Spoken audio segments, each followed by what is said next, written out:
प्राचीन भारत के एक कोने में चंद्रपुर नाम का एक समृद्ध राज्य बसा था। ये राज्य अपनी वीरता, ज्ञान और कला के लिए मशहूर था। इस राज्य पर महाराज वीरसेन का राज था, जो एक बहादुर योद्धा होने के साथ साथ अपनी प्रजा का सच्चा रक्षक भी था। उनकी इकलौती बेटी राजकुमारी मायरा न सिर्फ रूप और सौंदर्य में अनोखी थी, बल्कि उसके दिल में एक दुर्लभ तेज और अटल हिम्मत थी। वो एक माहिर तलवारबाज थी, जिसने घुड़सवारी और युद्ध कला में महारत हासिल की थी, और साथ ही संगीत, कविता और राजनैतिक चालबाजियों में भी उसकी गहरी समझ थी। लेकिन उसकी सबसे बड़ी पहचान थी उसकी अनोखी घुड़सवारी। जब वो घोड़े पर सवार होकर मैदान में अभ्यास करती, तो लगता जैसे वो और उसका घोड़ा एक ही रूह के दो हिस्से हों, हवा को चीरते हुए धरती को लांघ जाते। महाराज वीरसेन को भी घोड़ों का बेहद शौक था, और उन्होंने अपनी इस कला को अपनी बेटी में भी देखा और बढ़ावा दिया। राजमहल के विशाल अस्तबल में सैकड़ों बेहतरीन नस्ल के घोड़े थे, लेकिन मायरा का दिल उनमें से किसी पर भी नहीं रमा। वो एक ऐसे साथी की तलाश में थी जो उसकी रूह की धड़कन से तालमेल खाए, एक ऐसा घोड़ा जो सिर्फ ताकतवर न हो, बल्कि समझदार और वफादार भी हो। एक दिन जब मायरा अस्तबल के बाहर घुड़सवारी का रियाज कर रही थी, तभी उसकी नजर एक अजीब नजारे पर पड़ी। एक व्यापारी, जिसका चेहरा धूप और लंबी यात्रा से झुलसा हुआ था, एक ऐसे घोड़े को लेकर आया था जिसे देखकर मायरा की सांसें थम गईं। वो घोड़ा चांद के टुकड़े जैसा था, इतना सफेद कि उस पर धूल भी अपवित्र लगती। उसका शरीर सुडौल था, मांसपेशियां फौलादी और मजबूत। उसकी आंखें बड़ी बड़ी और गहरी थीं, जिनमें एक रहस्यमयी चमक और गहराई छिपी थी। वो शांत खड़ा था, लेकिन उसकी शांति में एक राजसी ठहराव था। मायरा ने अपना घोड़ा रोका और व्यापारी के पास गई। ये घोड़ा कहां से लाए हो? उसने राजकुमारी वाले अभिमान से पूछा। व्यापारी ने उसे पहचाना और झुककर सलाम किया। महारानी, मैं दूर दराज के मुल्क से आया हूं। यह कोई मामूली घोड़ा नहीं, इसका नाम रजनीश है, लेकिन इसमें एक श्राप है जिसकी वजह से कोई इसे खरीदने को तैयार नहीं। श्राप? मायरा की जिज्ञासा भड़क उठी। कैसा श्राप? महारानी, ये घोड़ा दिन में तो साधारण जानवर है, लेकिन जैसे ही चांद निकलता है ये अपना रूप बदल लेता है, व्यापारी ने कांपती आवाज में कहा। मायरा को पहले यकीन नहीं हुआ, लेकिन व्यापारी की आंखों में डर और सच्चाई साफ झलक रही थी। उसने घोड़े के करीब जाकर उसकी पीठ थपथपाई। घोड़े ने उसकी तरफ देखा और गर्दन उसके हाथ में रख दी, जैसे उसे पहले से जानता हो। मायरा को एक अजीब सी करुणा हुई। उसने फौरन महाराज वीरसेन को बुलाया। राजा ने रजनीश को देखा तो वो भी मुतासिर हुए। व्यापारी ने पूरी दास्तान सुनाई। राजा ने कहा, श्राप हो या कुछ और, ये घोड़ा नायाब है, और अगर मेरी बेटी को पसंद है तो इसका कोई मोल नहीं। उन्होंने व्यापारी को ढेर सारा मोल दिया और रजनीश को मायरा के अस्तबल में रखवा दिया। मायरा और रजनीश के बीच एक अटूट रिश्ता जुड़ गया। वो रोज सुबह उसे अपने हाथों से खिलाती, नहलाती और उस पर सवार होकर जंगलों में घंटों दौड़ती। रजनीश सिर्फ उसके लिए शांत रहता। कोई और सिपाही या नौकर उसे छूने की कोशिश करता तो वो लात मारता और आक्रामक हो जाता, लेकिन मायरा के सामने वो पूरी तरह वफादार और सुलझा रहता। कुछ महीनों बाद एक गहरा राज सामने आया। रजनीश ने घास, दाना या साधारण पानी पीना बंद कर दिया। वो दिन भर उदास खड़ा रहता। मायरा परेशान हो गई। राजकीय वैद्यों को बुलाया गया, लेकिन कोई बीमारी का पता नहीं चला। तभी एक बूढ़े अस्तबल रक्षक ने रात को देखा कि रजनीश चांदनी में क्या खाता है। वो चुपके से देखता है कि चांद की रोशनी में रजनीश का शरीर कांपता है और रूप बदलता है। वो एक खूबसूरत जवान लड़का बन जाता है, जिसके बाल चांदनी की तरह चमकते हैं और आंखों में गहरा दर्द छिपा है। वो लड़का अस्तबल के कोने में जाकर रोता है और कहता है, हे भगवान, मुझे इस श्राप से आजाद करो। मैं अंबरगढ़ का राजकुमार अर्जुन हूं और मुझे अपनी महबूबा राजकुमारी तारा की याद सताती है। रक्षक डर से कांपता हुआ राजा के पास गया और सब बता दिया। राजा और मायरा हैरान रह गए। अब उन्हें रजनीश का राज समझ आया। वो एक श्रापित राजकुमार था। मायरा के दिल में उसके लिए हमदर्दी की लहर दौड़ गई। वो उस रात छिपकर अस्तबल गई। जब चांद निकला और रजनीश उस जवान में बदला तो मायरा सामने आई। अर्जुन डर गया, लेकिन मायरा ने उसे तसल्ली दी। मुझे तुम्हारी दास्तान सुनाओ राजकुमार, उसने कहा। अर्जुन ने अपनी कहानी सुनाई। वो अंबरगढ़ का युवराज था, जिसे एक क्रूर तांत्रिक ने अपनी महबूबा तारा को पाने के लिए श्राप दे दिया था। श्राप यह था कि वो दिन में घोड़ा बनेगा और रात को ही असली रूप पाएगा। इस श्राप को तोड़ने का तरीका था किसी ऐसी राजकुमारी से सच्चा प्यार पाना जो उसे घोड़े के रूप में भी कबूल करे और उसकी खिदमत करे। लेकिन तांत्रिक ने शर्त लगाई थी, अगर वो कभी अपने प्यार का इजहार करेगा तो हमेशा घोड़ा बनकर रह जाएगा। मायरा ने सुना और कहा, मैं तुम्हारी मदद करूंगी, मैं तुम्हारी महबूबा को ढूंढने में साथ दूंगी। अर्जुन उसके साथ से मुतासिर हुआ, लेकिन चेतावनी दी कि यह रास्ता खतरनाक है। मायरा ने अपने पिता से बात की। महाराज वीरसेन समझदार थे। उन्होंने समझा कि यह सिर्फ एक राजकुमारी का मामला नहीं, बल्कि 2 राज्यों का इज्जत का सवाल है। उन्होंने अंबरगढ़ के राजा को गुप्त संदेश भेजा, सब बता दिया और गठबंधन का ऐलान किया। अंबरगढ़ के राजा, जो बेटे की तलाश में थे, खुश हुए, लेकिन तांत्रिक का श्राप इतना सख्त था कि वो कुछ ना कर सके। मायरा ने योजना बनाई। उसने अर्जुन से कहा, मुझे अंबरगढ़ का रास्ता बताओ, मैं जाकर तुम्हारी तारा को ढूंढ लाऊंगी। अर्जुन ने रास्ता बताया। मायरा ने अपने वफादार सिपाहियों को चुना और छोटे काफिले के साथ अंबरगढ़ रवाना हुई। पहचान छिपाने के लिए वो व्यापारी की बेटी का भेष धारण कर ली। यात्रा कई महीनों की थी। वो जंगलों, पहाड़ों और दरियाओं को पार करती अंबरगढ़ पहुंची। वहां पता चला कि राजकुमारी तारा एक हादसे में मर चुकी है। यह सुनकर अर्जुन का दिल टूट गया। वो मायूस हो गया, लगा अब श्राप कभी न टूटेगा। लेकिन मायरा ने हार न मानी। उसने अर्जुन को तसल्ली दी कि शायद किस्मत ने हमें नया रास्ता दिखाया है। अगर पुराना प्यार ना मिला तो शायद नया प्यार मिल जाए। अर्जुन ने सोचा। उसने देखा कि मायरा ने उसके लिए कितना कुछ किया। धीरे धीरे उसके दिल में मायरा के लिए नया एहसास जागा। सूर्यपुर लौटकर अर्जुन ने मायरा से प्यार का इजहार किया, लेकिन जैसे ही कहा, तांत्रिक का श्राप जागा। अर्जुन फिर रजनीश बन गया, लेकिन इस बार रूप बदलने की ताकत खो दी। मायरा को दुख हुआ, लेकिन उसने हिम्मत न हारी। फैसला किया कि रजनीश को हमेशा अपने पास रखेगी और उसकी देखभाल करेगी। कई साल बीते। मायरा और रजनीश का बंधन और मजबूत हुआ। वो उसे खिलाती, नहलाती और उस पर सवार होकर घूमती। रजनीश उस पर जान कुर्बान करने को तैयार था। एक दिन चंद्रपुर पर एक ताकतवर दुश्मन ने हमला कर दिया। महाराज वीरसेन और सेना युद्ध में फंस गए। मायरा ने कवच पहना और रजनीश पर सवार होकर मैदान में कूद पड़ी। वो तूफान की तरह आई, तलवार से दुश्मनों को काटती गई। रजनीश उसके साथ दुश्मनों को रौंदता रहा। युद्ध में मायरा एक बलशाली दुश्मन सरदार से भिड़ी। सरदार ने तलवार उठाई। मायरा जवाब देने को तैयार थी कि रजनीश ने उसके सामने आकर खुद को ढाल बना लिया। सरदार की तलवार रजनीश के बदन में उतर गई। मायरा को अपना साथी खोकर दर्द हुआ, लेकिन रजनीश के कुर्बान ने चंद्रपुर को आजाद करा दिया। युद्ध बाद मायरा ने रजनीश को राजकीय इज्जत से दफनाया। फैसला किया कि कभी शादी ना करेगी। अपना जीवन राज्य की सेवा में लगा दिया और महान रानी बनी।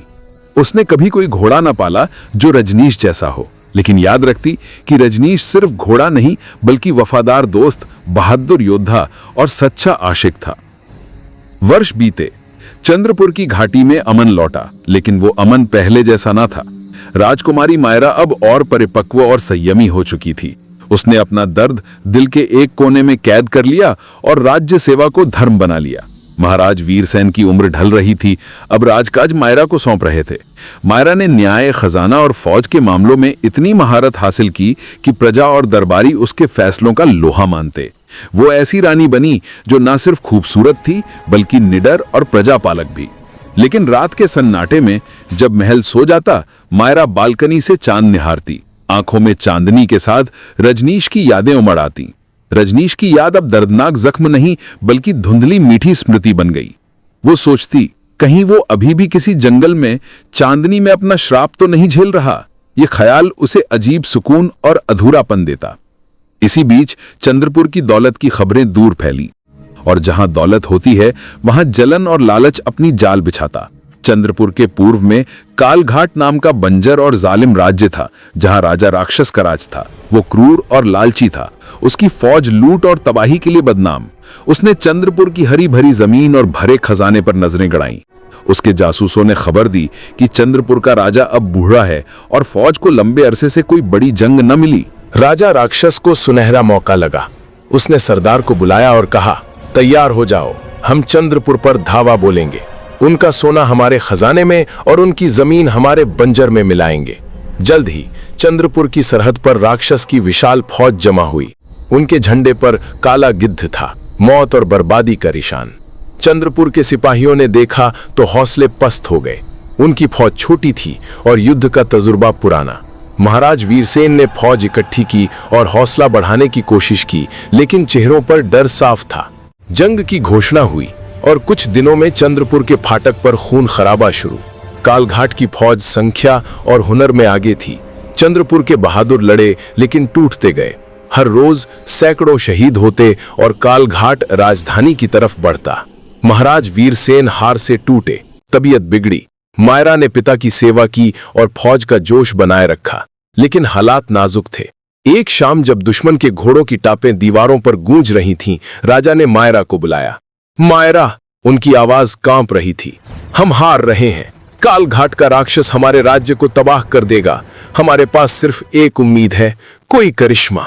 मायरा चौंकी। करिश्मा? पिताजी, आप क्या फरमा रहे हैं? हमारे पुराने ग्रंथों में एक भविष्यवाणी है, राजा ने कहा, उसकी आंखों में देखते हुए। जब चंद्रपुर पर सबसे बड़ा खतरा आएगा, तब एक चांद से चमकता अश्व और एक बहादुर राजकुमारी मिलकर राज्य को बचा लेंगे। वो अश्व सिर्फ घोड़ा नहीं, बल्कि श्रापित योद्धा होगा, जिसकी तलवार दुश्मन को धूल चटा देगी। मायरा के तन में बिजली दौड़ गई, दिमाग में रजनीश की तस्वीर उभरी। चांद से चमकता अश्व, क्या ये संयोग था? लेकिन वो अभी घोड़ा था, श्रापित राजकुमार। क्या वो भविष्यवाणी का हिस्सा था? पर उसे कहां ढूंढेंगी पिताजी? मायरा ने पूछा। भविष्यवाणी में एक इशारा और है, राजा ने पुरानी रेशमी किताब खोलते हुए कहा। जब अंधेरा छाएगा, वो अश्व नाग पर्वत के जंगलों में प्रकट होगा, जहां चांद की किरणें सीधे जमीन पर उतरती हैं। नाग पर्वत, मायरा ने नाम सुना था। दूर का रहस्यमय जंगल, जहां जाना मुश्किल था, लेकिन अब कोई चारा ना था। उस रात मायरा ने फैसला किया, वो अब टूटी दिल वाली राजकुमारी नहीं, बल्कि ऐसी रानी थी जो राज्य बचाने को कुछ भी गुजर करे। उसने सबसे मजबूत घोड़ा चुना, राशन और पानी जमा किया, तलवार बांधी, बाल जूड़े में बांधे और मर्दाना कवच टोपी पहनी, ताकि कोई पहचान न सके। वो पिता के कमरे में गई, जो गहरी नींद में थे। पैर छूकर चुपके विदा ली। मैं आपके भरोसे को खाली न करूंगी पिताजी, राज्य बचाऊंगी, चाहे कुछ भी हो, मन ही मन कहा। अंधेरी रात में जब शहर सो रहा था, मायरा योद्धा बनकर राजधानी से निकली। रास्ता कठिन था, पहाड़, दरिया, घने जंगल, लेकिन दिल में नई ताकत थी, प्रजा के लिए जिम्मेदारी की। कई दिनों के मुश्किल सफर के बाद वो नाग पर्वत के जंगलों के किनारे पहुंची। जगह डरावनी थी, पेड़ इतने घने कि दिन की रोशनी जमीन तक न पहुंचे। जानवरों की अजीब आवाजें गूंजती। मायरा ने घोड़े को सुरक्षित बांधा और तलवार लेकर आगे बढ़ी। जंगल में घुसी तो भविष्यवाणी सच लगी। बीचों बीच एक घाटी थी, जहां चट्टानों से चांदनी सीधे मैदान पर पड़ रही थी, और मैदान में चांदनी में नहाया हुआ एक सफेद घोड़ा खड़ा था। मायरा का दिल जोर से धड़का। पता था ये कौन है। धीरे से पास गई। करीब पहुंची तो रजनीश ने देखा। आंखों में वही प्यार और पीड़ा, लेकिन अब जंगली बेचैनी भी थी। शायद श्राप से लड़ रहा था।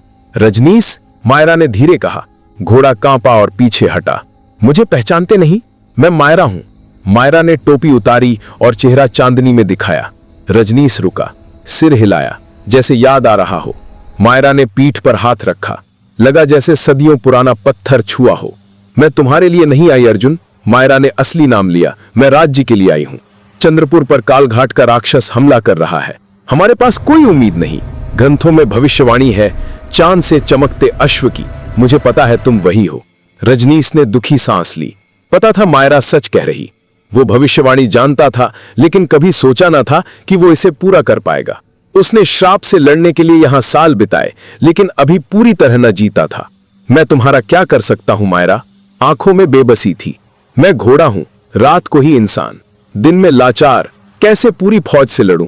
तुम अकेले नहीं, मायरा ने मजबूत आवाज में कहा। मैं तुम्हारे साथ हूं। मैं योद्धा हूं, और सबसे ऊपर तुम्हारे खून में राजकुमार है, योद्धा का जज्बा। श्राप से नहीं, डर से लड़ो। मायरा की बातों ने रजनीश के अंदर बदलाव लाया। उसने देखा मायरा सिर्फ महबूबा नहीं, महान रानी है। उसकी बहादुरी ने उसे प्रेरित किया। बातें हो रही थीं कि जंगल से आवाजें आईं। राक्षस के सिपाही, जो शायद मायरा का पीछा कर रहे थे, पहुंच गए। उन्होंने देखा अजनबी योद्धा और शानदार सफेद घोड़ा। देखो, वही राजकुमारी और वो घोड़ा जिसकी तलाश में है, सरदार चिल्लाया। राजा राक्षस ने जिंदा या मुर्दा पकड़ने को कहा है, गिरफ्तार करो। सिपाहियों ने तलवारें निकाली और टूट पड़े। मायरा ने तलवार निकाली और बहादुरी से मुकाबला किया, लेकिन संख्या ज्यादा थी। वो घिर गई। तभी एक सिपाही ने रजनीश पर भाला फेंका। भाला पीठ में लगा। रजनीश ने दर्द से चीखा। जंगल कांप उठा। मायरा ने खून से लथपथ रजनीश देखा तो गुस्सा सिर चढ़ा। सारी ताकत से सिपाहियों को धकेला और दौड़ी। रजनीश चीखी। उस चीख ने रजनीश के अंदर का राक्षस जगा दिया। आंखें लाल हो गईं, बदन से विकराल ताकत निकली। दुख और श्राप भूल गया, सिर्फ मायरा बचानी थी।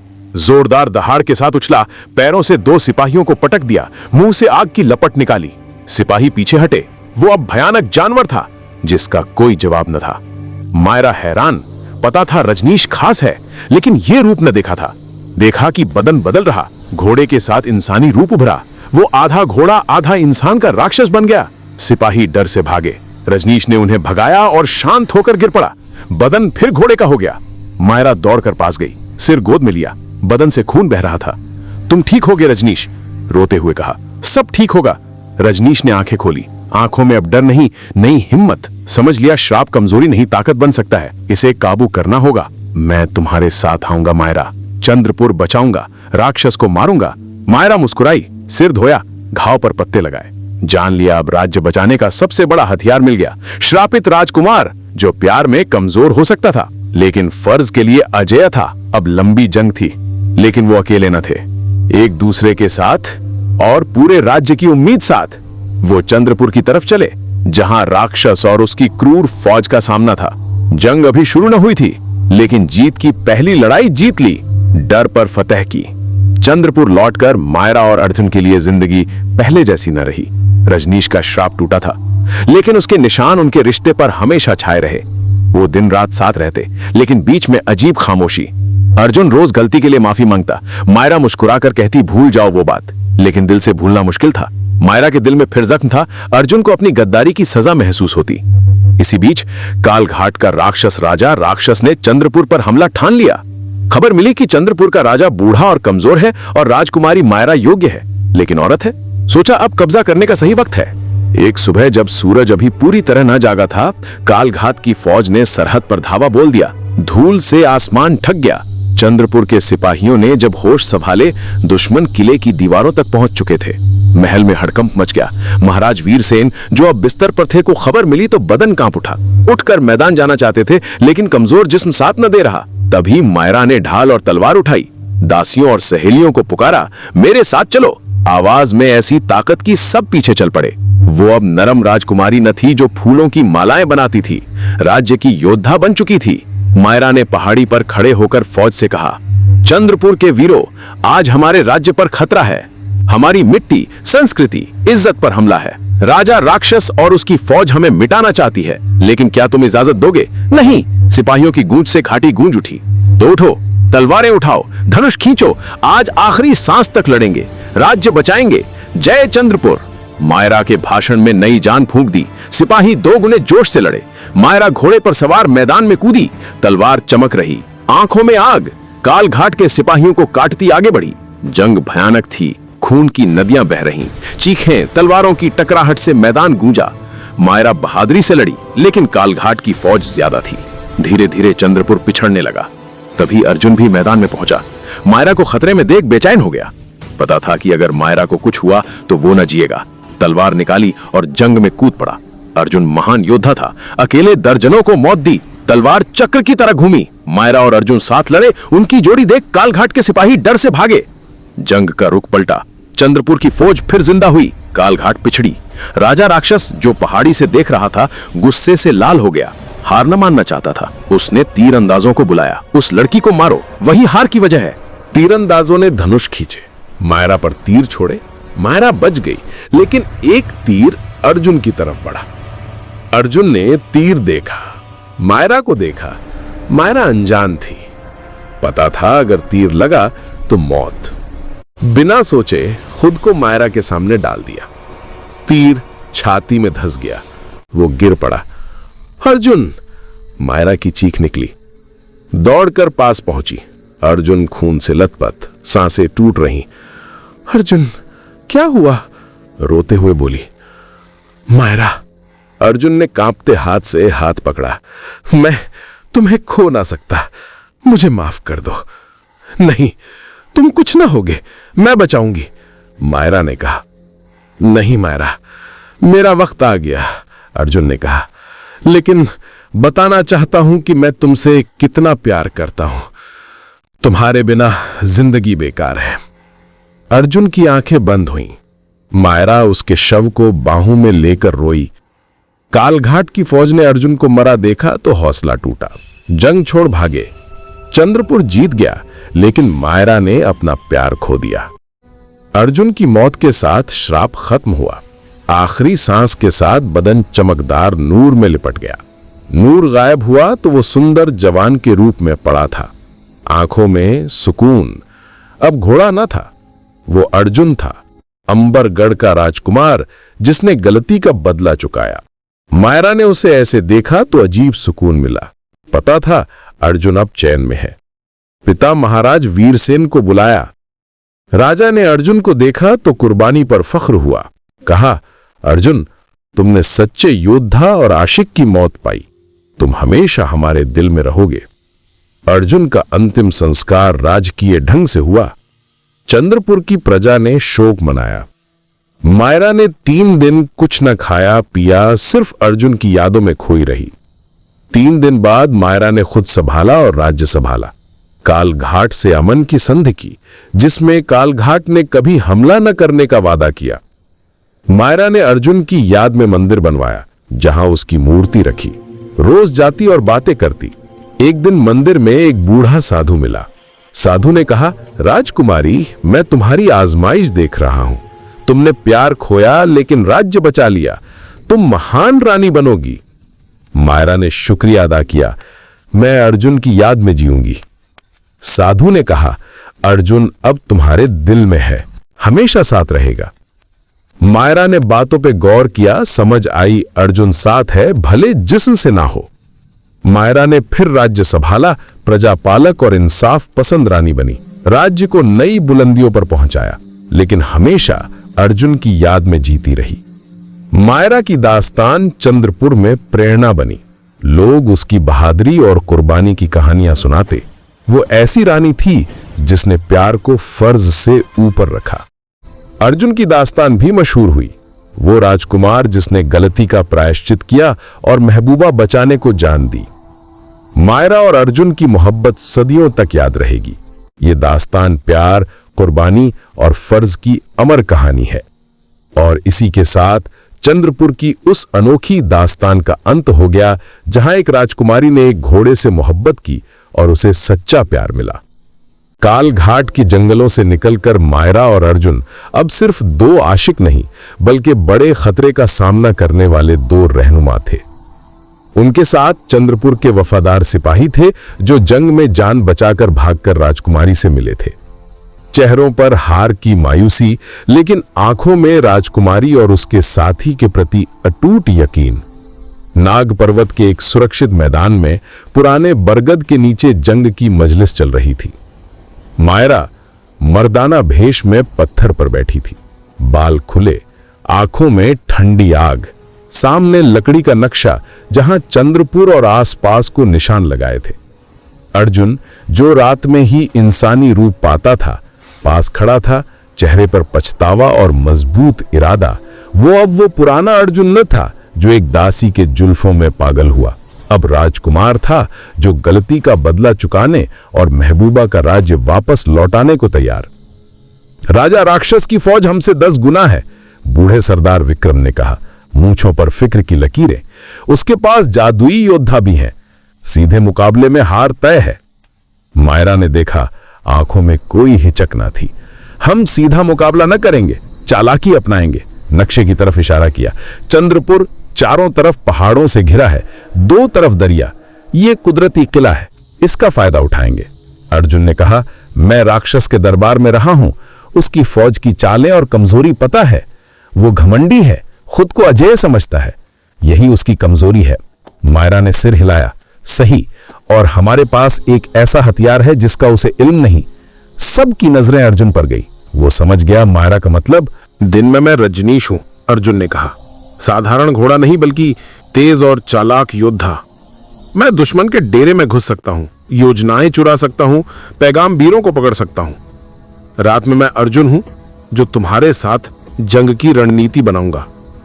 सिपाहियों के चेहरों पर नई उम्मीद जगी, कमजोरी दृढ़ इरादे में बदली। राजकुमारी और उसके करिश्माई साथी पर फख्र हुआ।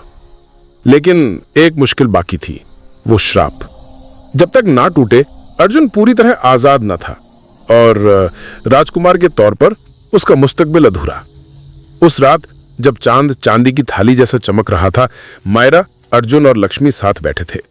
लक्ष्मी जो अपनी गलती पर पछता रही थी, अब शांत और फर्माबरदार थी। पता था वो बोझ नहीं, अहम हिस्सा है। हमें उस भविष्यवक्ता को याद करना होगा, मायरा ने कहा। चांद से चमकेगा अश्व, बहादुर राजकुमारी और काली कलूटी दासी, ये श्राप तोड़ने की कुंजी है। अर्जुन ने सांस ली। याद है जब तांत्रिक ने श्राप दिया, कहा था कि श्राप सिर्फ खास पूर्णिमा की रात टूटेगा, जब चांद पूरे जोश में हो। उस रात तीनों को पवित्र सरोवर के किनारे खास रस्म करनी होगी। लेकिन वो सरोवर कहां और रस्म क्या?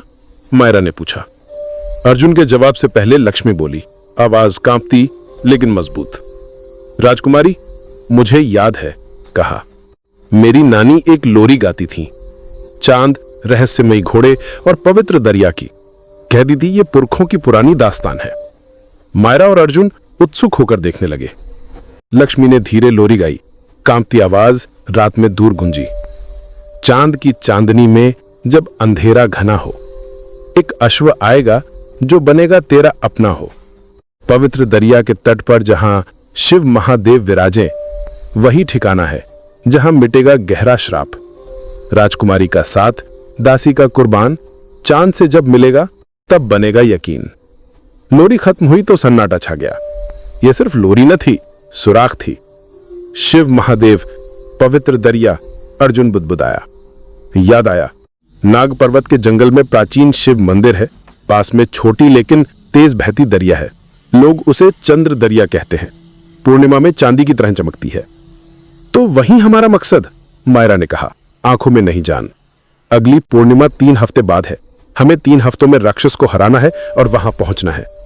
यह मुश्किल लेकिन मुमकिन था। अब साफ मकसद था। अगले दिनों मैदान प्रशिक्षण का मैदान बन गया। मायरा ने सिपाहियों को पहाड़ी जंग सिखाई, दुश्मन पर हमला कर घात लगाकर लौटना सिखाया। रात में अर्जुन ने रणनीति, हथियार और दुश्मन की मनोदशा का फायदा उठाना बताया। दिन में रजनीश का जलवा, वो जासूस बन दुश्मन इलाके में घुसता, तेजी और चुपके से कई राज लाए। राक्षस की योजनाएं, हथियारों के गोदाम बता रात को मायरा और अर्जुन को सुनाता। ऐसा जासूस जो कभी ना पकड़ा जाए। लक्ष्मी ने भी हिस्सा लिया। जंगल में दुर्लभ जड़ी बूटियां ढूंढी, पुरानी किताब से रस्म का मलहम पता किया। वो मलहम सिर्फ ताकत ना देता, दिल दिमाग शांत और रूह पाक करता। श्राप तोड़ने को कुर्बानी के साथ पाक दिल और एकजुट इरादा चाहिए। मायरा ने एक कदम और उठाया। राक्षस के जुल्म से पीड़ित छोटे राज्यों के राजाओं को खत लिखे, साथ मिलकर राक्षस के खिलाफ इत्तिहाद बनाने को कहा। उसके शब्दों की ताकत और जोश ने कई दिल जीते। धीरे धीरे छोटे राज्य साथ देने लगे, सिपाही भेजने को राजी हो गए। एक रात जब रजनीश लौटा, उसके साथ एक और घोड़ा था, काला, मजबूत और रजनीश जितना बड़ा। ये कौन? मायरा ने हैरानी से पूछा। अर्जुन ने पीठ थपथपाई। ये काल रूप है, राक्षस का सबसे कीमती घोड़ा। मैंने उसके अस्तबल से छुड़ाया। जिद्दी है लेकिन सिर्फ एक की बात मानता है। फिर ऐसी बात कही जो सबको चौंका दी। ये मेरा सौतेला भाई है। राक्षस ने इसे भी जादू दिया, लेकिन अधूरा। दिन में सिर्फ 1 घंटा इंसान बनता है, वो भी अंधेरे में। अब समझ आई भविष्यवाणी की, चांद से चमकेगा अश्व। ये रजनीश नहीं, काल रूप था जो सिर्फ चांदनी में असली रूप दिखाता। अब छोटी लेकिन जोशीली फौज थी, योजना थी, मकसद था और सबसे अहम, एक दूसरे का भरोसा। जंग से पहले की रात मायरा और अर्जुन अकेले चंद्र दरिया के किनारे खड़े थे, जहां सुबह रस्म थी। चांद पूरे जोश में था। मैं डर रही हूं अर्जुन, मायरा ने कहा, आवाज में कमजोरी। क्या जीतेंगे? अर्जुन ने हाथ थामा, स्पर्श गर्म और यकीन भरा।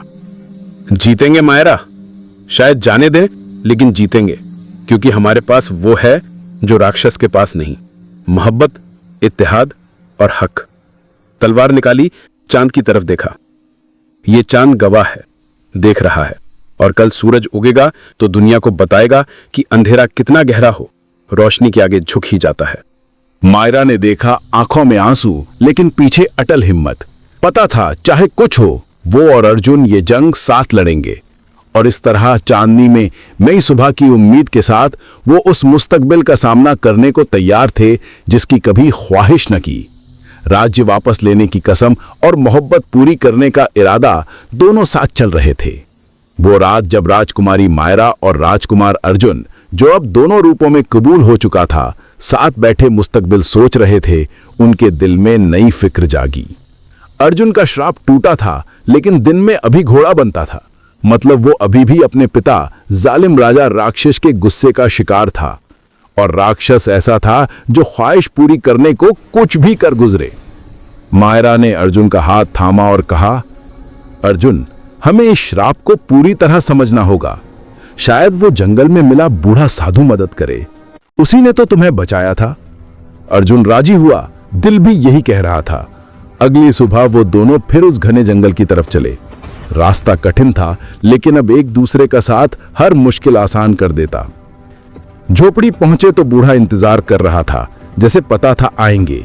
मुस्कुराकर कहा, मैं जानता था लौटोगे, तुम्हारा प्यार सच्चा है, इसलिए रास्ता मिल गया। मायरा और अर्जुन ने सजदा किया और सब बता दिया। बूढ़े ने चुपचाप सुना, आंखें बंद की। कुछ देर ऐसे रहे जैसे गहरी याद में खोए हों।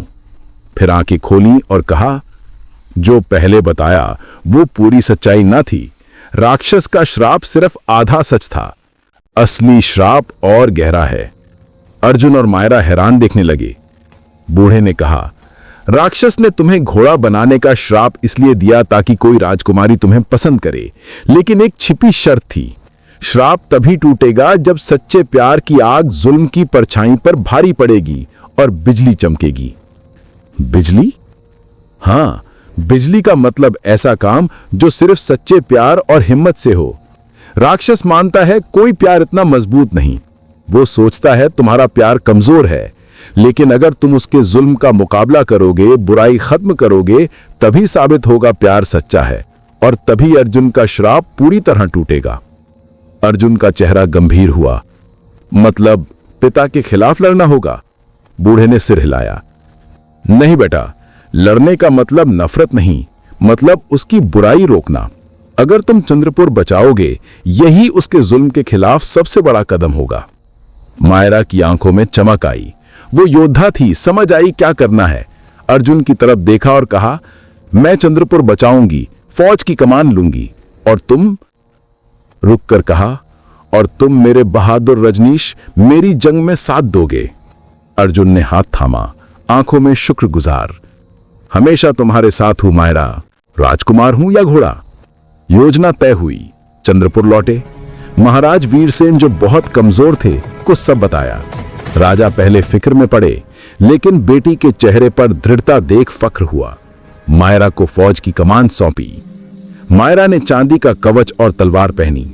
दृश्य था राजकुमारी जो जंग के लिए तैयार, और साथ रजनीश, सफेद घोड़ा जिसकी ताकत का कोई मुकाबिल ना था। जैसे ही राक्षस की फौज सरहद पर पहुंची, भयानक जंग शुरू हो गई। शोर से आसमान गूंजा, लेकिन जब चंद्रपुर की फौज के आगे मायरा रजनीश पर सवार निकली, कालघाट के सिपाहियों को यकीन न हुआ। राक्षस हाथी पर बैठा, मायरा देख हंसा। देखो, चंद्रपुर की राजकुमारी जंग करने आई, और देखो उसका घोड़ा, ये मेरा बेटा अर्जुन है जिसे मैंने इस हाल में भेजा था। तुम इससे मोहब्बत करती हो? ये तो मेरा है। मायरा ने तलवार निकाली और चिल्लाई, ये तुम्हारा बेटा नहीं राक्षस, ये वीर है, राजकुमार है और मेरा है। मैं तुम्हारे जुल्म को आगे न बढ़ने दूंगी। जंग भयानक हो गई। मायरा ने फौज की अगुवाई की। रजनीश की रफ्तार इतनी तेज कि कोई टिक न पाया। आग की तरह दौड़ता मायरा के हर हुक्म पर। राक्षस गुस्से में आया, धनुष से भाला छोड़ा सीधा मायरा पर।